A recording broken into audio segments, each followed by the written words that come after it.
perpendicular axis theorem.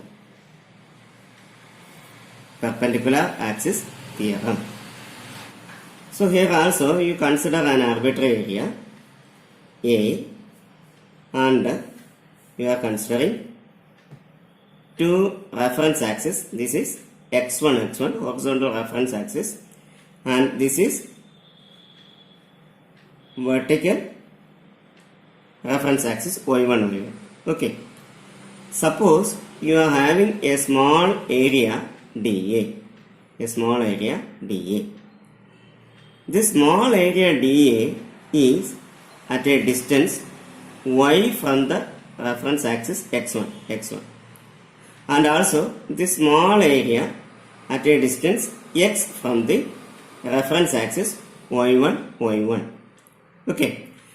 Then we can say that the moment of inertia of the whole area about the reference axis x1 is equal to integral dA into y square. Similarly, the moment of inertia of this whole area about the reference axis y1 can be given as I y1 is equal to integral dA into x square. Suppose we are considering another reference axis. ZZ. This ZZ axis is perpendicular to this x1 as well as y1.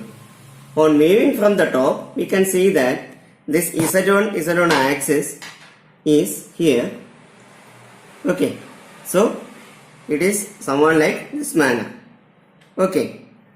So this is Z1 axis. This Z1 axis is perpendicular to this x1 axis as well as this y1 axis.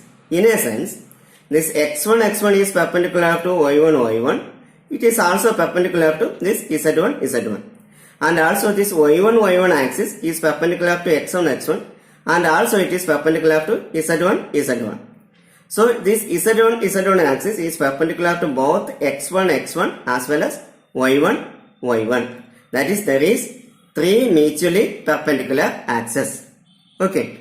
Say suppose this dA, this small dA at a distance r from the reference axis Z1. Okay.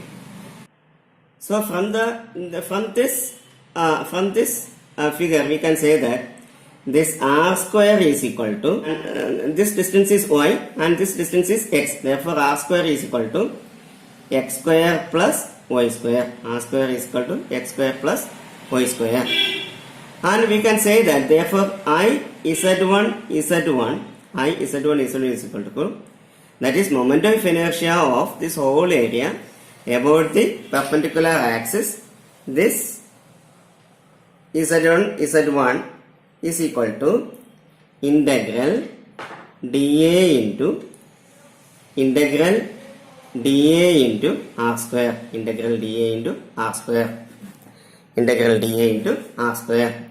And which is equal to integral dA into x square plus y square. And we can see that is integral dA into x square plus integral dA into y square, which means that what is that integral dA into x square? Integral dA into x square is I y1 plus what is integral dA y square? It is I x1. Okay. So in a sense, I Z1 is equal to I x1 plus I y1. So this is the perpendicular axis theorem. That is, if we are considering three mutually perpendicular axes, then moment of inertia of the whole area about the perpendicular axis Z1, that is the third axis which is perpendicular to this x1 as well as y1 will be is equal to sum of moment of inertia of The sum of moment of inertia of the area about the other two axes. That is I z1 is equal to I x1 plus I y1 y1.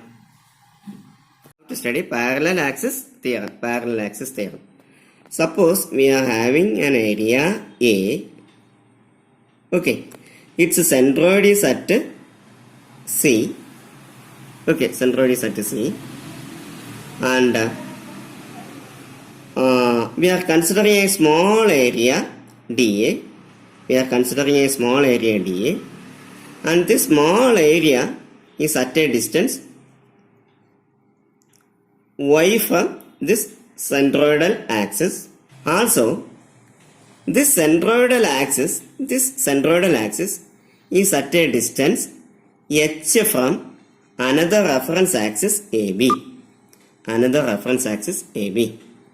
Okay, once again, we are considering a small area. And this will be the centroid of that area. It is indicated by C. And one axis which is passing through the centroid, we are considering a small area dA, which is at a distance y from this centroidal axis.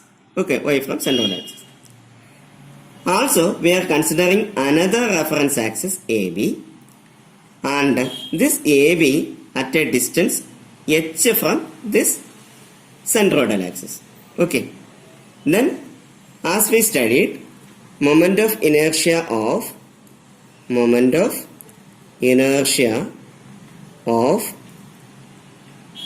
the small area dA is IAB is equal to h plus y square. H plus y. That is the distance. That is from AB, the distance of small area dA. That is from the reference axis AB, the distance of small area dA is h plus y. That is why h plus y the whole square. That into dA. On integrating that one, you will get the moment of inertia of whole area about the reference axis AB. Okay. Then on expanding, we will get integral h square plus y square plus 2hy, that into dA. That is, which is equal to integral h square into dA plus integral y square into dA plus integral 2hy into dA. Okay, which is equal to, this can be, on integrating we can written as a into h square plus, this is moment of inertia of that area about the centroidal axis. Therefore, it can be indicated as Ig plus integral of this 2h into y into dA. Integral of this can be written as integral of 2h y into dA. This y into dA is known as y bar. That is a h square plus Ig plus 2h y bar. Okay. Y bar is the distance from the centroidal axis. This y bar itself is the centroidal axis. Therefore, this term is 0. Therefore, which is equal to a h square plus Ig. So this can be indicated as, that is, area into square of distance of centroidal axis, from the reference axis. Okay, from the reference axis. That is, this is the centroidal axis, this is the reference axis. The distance between these two is h. That is why area into square of distance of central axis from the reference axis plus moment of inertia of area about the centroidal axis. Centroidal axis. This is the definition for parallel axis theorem. Okay.